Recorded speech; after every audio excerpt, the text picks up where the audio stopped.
Hey guys, I'm Stephanie, and this is Steph Stove, and today we're making Chewy Oatmeal Raisin cookies. Now these cookies are perfectly delicious, soft on the inside, and crunchy, chewy on the outside. The perfect oatmeal raisin cookie. So, let's get started and make them. Here we go. Alrighty, first thing we need to do is prepare our raisins. Now this is 1 cup of sun-dried raisins. You can see they're really kind of dried and shriveled, as they should be. And if you don't want to purchase a lot of raisins, like if you're only going to be making, you don't want to purchase the big package because you're only going to be making cookies occasionally, you can get the little snack packs and it'll equal about 5 of these. So either of those will be fine to do your measurement. Again, you need 1 cup. Now, because these are so dry, we want to plump them up a little bit. So this is just regular, really warm tap water. And I'm going to pour this over my raisins. You want them completely submerged. And then we are going to set this to the side for about 10 minutes in order for these raisins to plump up and be plump and juicy. So I'm going to set these to the side. I'll be right back. Alrighty, I'm going to be using my stand mixer for this. If you want to use a hand mixer, it is fine. However, you will need to mix it for quite a while. We're going to start off and you're going to take 1 cup, and this is packed light brown sugar. And to it, we're going to add 1.5 sticks or 3/4 of a cup of softened, just to room temperature, butter. Then I'm going to use my little scraping paddle here and attach this. We're going to cream the sugar and butter mixture together, and this is going to cream for several minutes. So just kind of start it on low and leave it alone and let it do its thing. So I'll move that over. So we'll just watch that every few minutes to be sure that it's come together, and we're looking for a light, fluffy texture. Now, as far as our dry ingredients, we're going to move over to these. For our dry ingredients, we are going to be using old-fashioned oats. You're going to need 3 cups.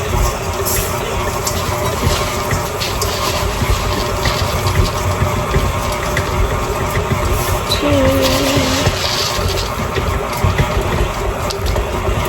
3.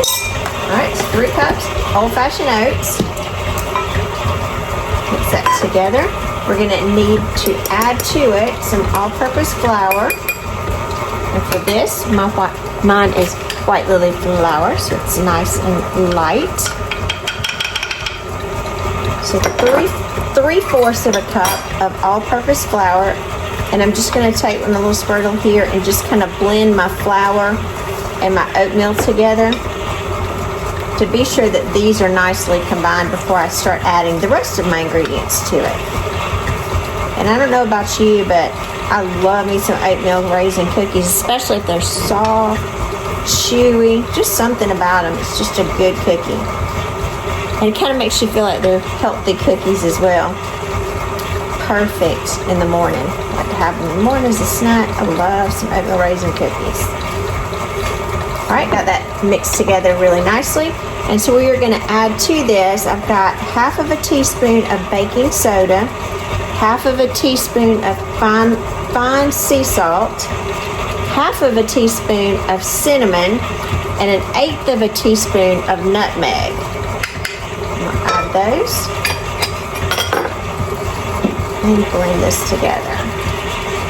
They're just some wonderful, delicate flavors in here, because the cinnamon is not overpowering in it. It's just right. So blend these together till they're nice and combined. And about by this time, we should be looking really good. And we are. So I'll kind of show you our butter mixture. You can see it looks really good right at this point, which is perfect time in there. Now you did hear my oven go off. I have my oven preheated to 350 degrees. So go ahead while we're doing this and hit your oven on 350 degrees to preheat it.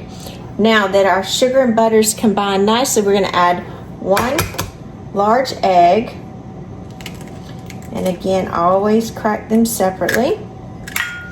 So we're going to add that to our butter and sugar mixture. Drop that down, lock it, and then blend that together. As your sugar, you may need to scrape a little bit on the sides, and that's okay. So wait till this is blended together nicely. Up the speed just a little bit.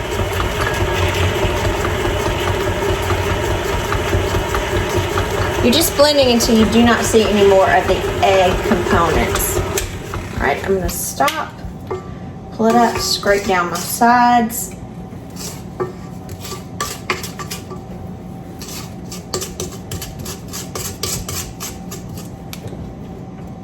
All that off. And then we do need to add just a little bit of vanilla to this. So we're gonna add 1.5 teaspoons of vanilla extract. My nice little homemade vanilla extract that I'm enjoying greatly. So that's 1.5. I think I went a little over with that one, but it's okay. Got that together. And now we're going to blend to incorporate our vanilla as well. And blend that together. And as the vanilla is incorporated, you do want to wait till it's completely incorporated and you don't see any of the loose vanilla or just kind of floating on one side. You want it completely in there. We are going to start incorporating our dry ingredients. Now, I'm just going to scoop out, this is a 1/4 cup measure. I'm just going to start scooping out little 1/4 cup increments, adding it to the sugar and butter mixture.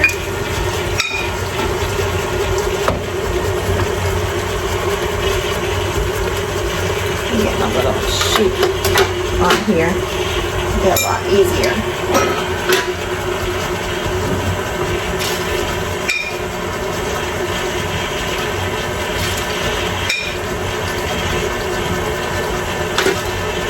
You're just going to continue adding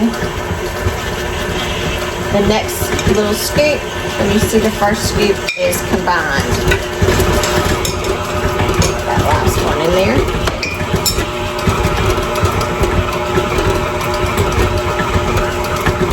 Looks like we are nice together now. Let's go ahead and shut it off. Take a little scoop off. Lift this up. Now it has been a little over 10 minutes. So I'm going to pull back our raisins here. And our raisins are getting much more plump and hydrated. And I'll pull out a few so you can see them. They're just not quite as shriveled as that they were before. So in one of my other containers here, I'm just going to simply drain off all of this liquid. And you want to kind of press out. You can press it with your hand. You can press it with a little tool, whatever you feel comfortable with. You want to get any extra water out because you don't want it watery. Kind of press to be sure that you have. And I lost a few, so I'm going to have to grab them back. So see, we had quite a bit that came out. Move that to the side. And let me move you over so you can see a little bit better. Alrighty, I just removed my bowl from my stand mixer. I'm just going to kind of scrape off all of this extra. We do need to add our raisins, but because our raisins, we just hydrated them in the water, and they're kind of delicate. We don't want them to tear up. So we're going to kind of fold these in by hand. So we're just going to dump all of our raisins in and just manually fold these in so that they are incorporated.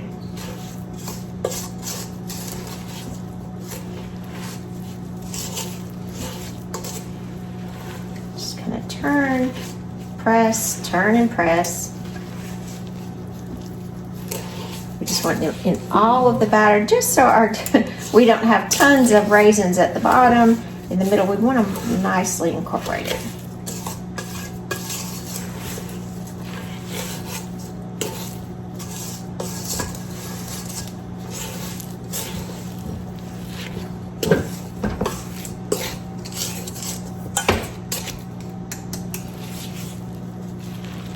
I'm just shifting the pan this way so I can kind of see in it really nicely, and it'll allow that the raisins will fall, because if not, they kind of fall to the bottom. That's not where I want them. I want some of them to come up to the front. All right, well, we got a good job there. Now, I've got a silicone lined baking mat, and I've got a 2 tablespoon scoop. So I'm just gonna scoop out about 2 tablespoons. Press these on here on my cookie sheet. And again, remember our oven is preheated to 350 degrees. The good thing about the silicone baking mat that I like to use, it's got nice placement to separate the cookies.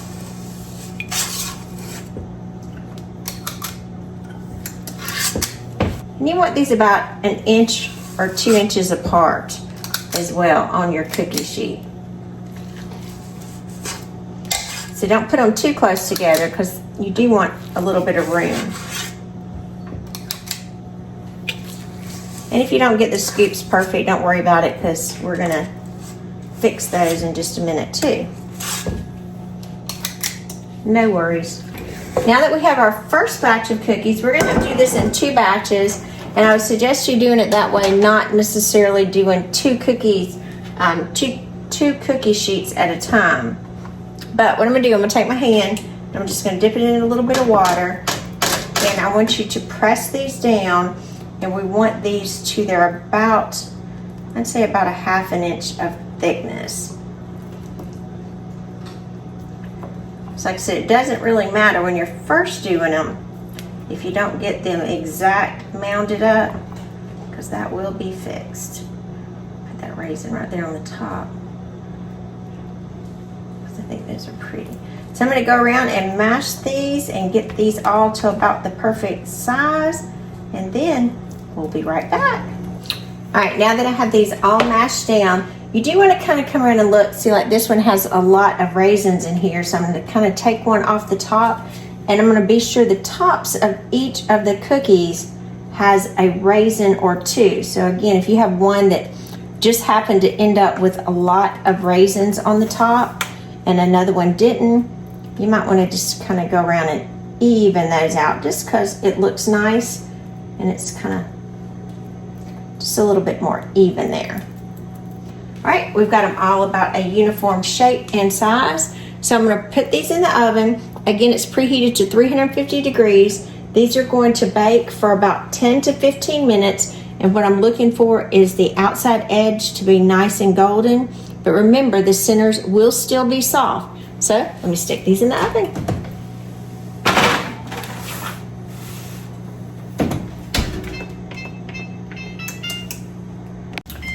Alrighty, my cookies have been baking for 12 minutes, so I just kind of split the difference between the 10 and 15. 12 generally works pretty well for my oven, and as you can see, hopefully you can see here, this edge is nice and crunchy, but the center is still soft. And this is exactly what we want them to look at. Look at that. Ooh, aren't these pretty?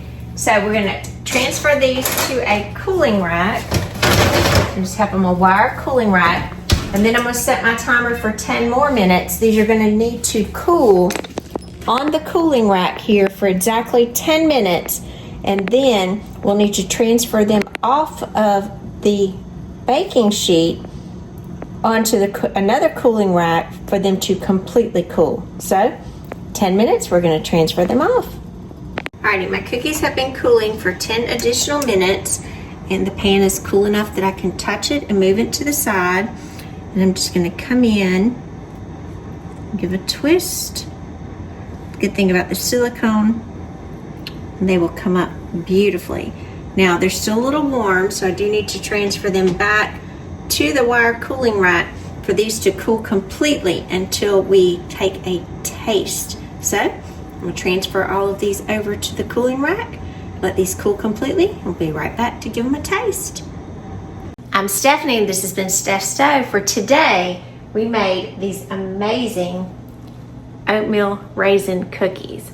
Now, beautiful bottoms on the bottom of them, crunchy edges and still soft in the middle. Look at that. Look at that good cookie. Oh, and the cinnamon, that little bit of nutmeg, just delish.